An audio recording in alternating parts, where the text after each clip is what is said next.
Welcome back. All right, so we have our green bean salad hanging out back there along with the bread that has to rise for another 40 minutes. It's already been rising for about 15, 20.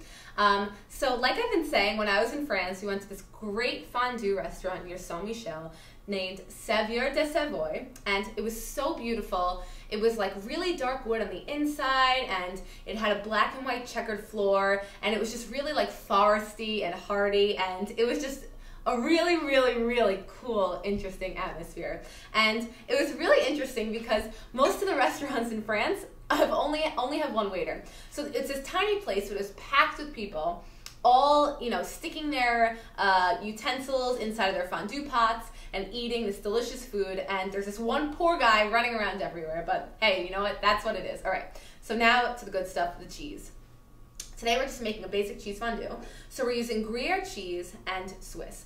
Now these are the two most typical cheeses used in fondue because they melt beautifully. Other cheeses get a little bit grainy when they melt, like cheddar, but Gruyere has this really sharp, distinct flavor. If you just sliced a piece of it, a little piece of Gruyere goes a really long way. A little thin slice on a cracker, you get a lot of bang for your buck. It's delicious. Swiss has a little bit of a lighter flavor, less nutty, but both of them just melt so amazingly. So that's what we're using today. So what we need is a plastic bag. So I've shredded up half a pound of Gruyere cheese. We're going to throw that in there. And half a pound of Swiss. Could also use Jarlsberg, or I'm probably pronouncing it incorrectly, but Emmental or Emmental. I ate that cheese. It's very similar to Swiss. Also melts really well. And we're going to put this in the bag with about 2 tablespoons of flour. Now the reason why we're using the flour is because if we didn't, the cheese would just stick to the bottom of the pan. So we're using about 2 tablespoons of flour. And now we're just going to shake everything up and coat the cheese in the flour. This way, when we put the cheese in the pan, it doesn't melt right away and it doesn't burn. Everything melts evenly and beautifully. So I'll give you a little play-by-play now before we walk over to the stove. Right now, we've got a cup of apple juice boiling on the stove, and I'm actually going to turn our heat to low. So basically what you want to do is you want to get 100% all natural, organic apple juice. This is really important. Here's why. Apple juice that's condensed is very sweet. It has added sugars in it, and that's not the taste we want for our fondue. It'll be overly sweet. It won't taste very good. This apple juice is, it has the bits and pieces at the bottom of it. It's not as sweet as the apple juice that you get at a regular supermarket. It's just got this amazing flavor that's very different from the sweet apple juice that you're used to drinking out of like juice boxes and things like that as a kid.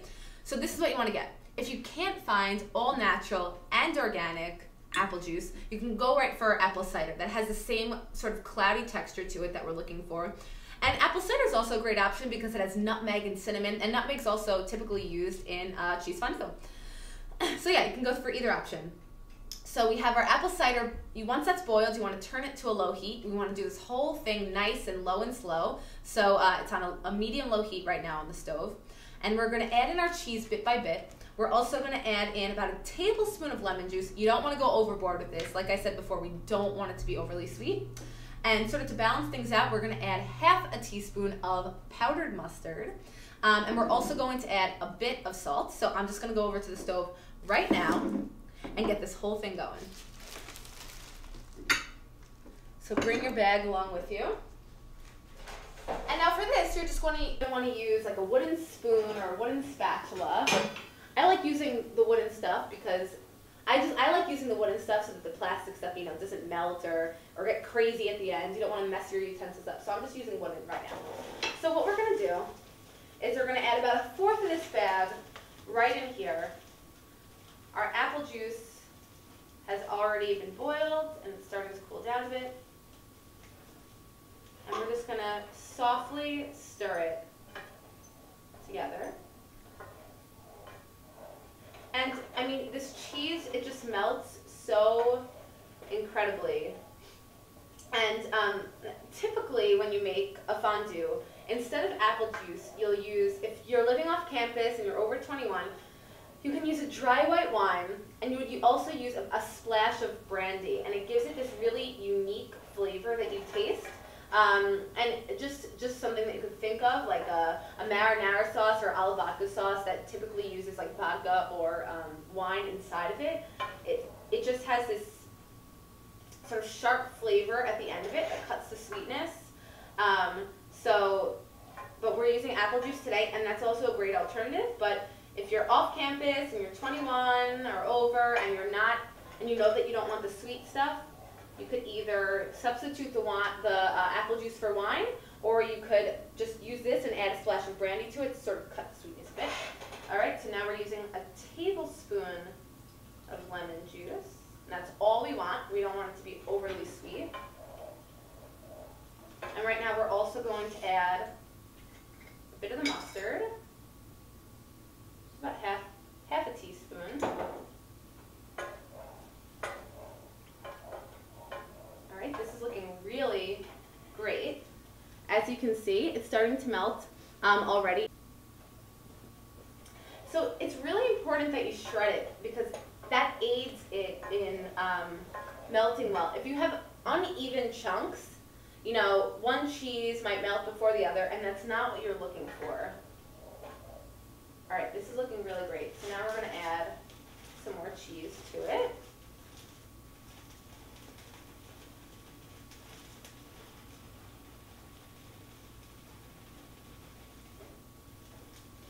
Okay. And fondue is one of those things. It's just so much fun. A lot of people in their homes, they already have those chocolate fondue sets, those fountains, and you know, you eat it with like bananas or strawberries and things like that, and you dip it in. But a cheese fondue, like, it seems fun and it's playful, but it's definitely also really sophisticated. It's a very sophisticated taste with the Gruyere cheese, which is so incredible, and I love it as a snack. Like I said, because a little bit goes a long way. You're not going to overeat with Gruyere. And so now we're just going to add a bit of salt. And now, it might sound strange to add salt to this because the cheese is so salty, but we definitely want to cut the sweetness of the applesauce. So the method to my madness here, and the way that we had the fondue at the restaurant that we ate at, is we had a beautiful cheese, Emmental and Gruyere cheese fondue, and they served it, like I said, with a green bean salad and the roasted potatoes, which was delicious. And they also served it with fresh, amazing chunks of French bread and cubes of apple. So if you want to serve it with apple, you could also serve it with snap peas. When I tested out this recipe, that's how my friends and I ate it, and it was delicious. But the fresh bread and this homemade fondue are going to be unbelievable together. And, you know, it's a bit of a time commitment, but it's definitely worth it in the end. All right, so we're almost done melting this cheese in. And as you can see, it's pretty easy. We're just going low and slow here with our fondue. Everything's melting in. I'm actually going to increase the heat just a bit because it was on low. And so right now, what I'm going to do is I'm just going to finish up this fondue. And it's really important that once the fondue is made to serve it immediately. I don't have a fondue pot, so what I would do, and what I did when I ate this with my friends, is I set a trivet out on the table immediately after the fondue was done, and we were really hungry, so we ate it quickly. But if you know that people are going to be hanging out for a while, what you could do is you could just leave it on the stove on a really low heat, because usually fondue on a fondue pot has a flame under it to keep it hot. You could just leave it on your stove on a low heat and, you know, set up some snack tables around the inside of your kitchen and have bread on one table and have some fruit on another table and different dipping things for the cheese and little plates. That would be a really fun and creative way to have people over. A great thing for like holiday parties and family get-togethers as well. So I'm just going to finish up this last bit of cheese. And ideally what you would do is you would have this bread made prior to it. Luckily, I made some bread last night. This way I would have it ready for today, just because that bread takes so long to rise. So what you would do now with the bread, after it's risen for 40 minutes, You would put it in the oven on 375 degrees for 15 minutes, and before you put it in the oven, you would coat it again with the egg whites. So after it's risen for 40 minutes, brush some more egg whites on it, pop it in the oven for 15 minutes on 375, and you would ideally want that to be done before your fondue. This way the fondue could be served right on time. Well, as I said, I already have my bread ready. Fondue's almost ready, so I'll see you in a minute and show you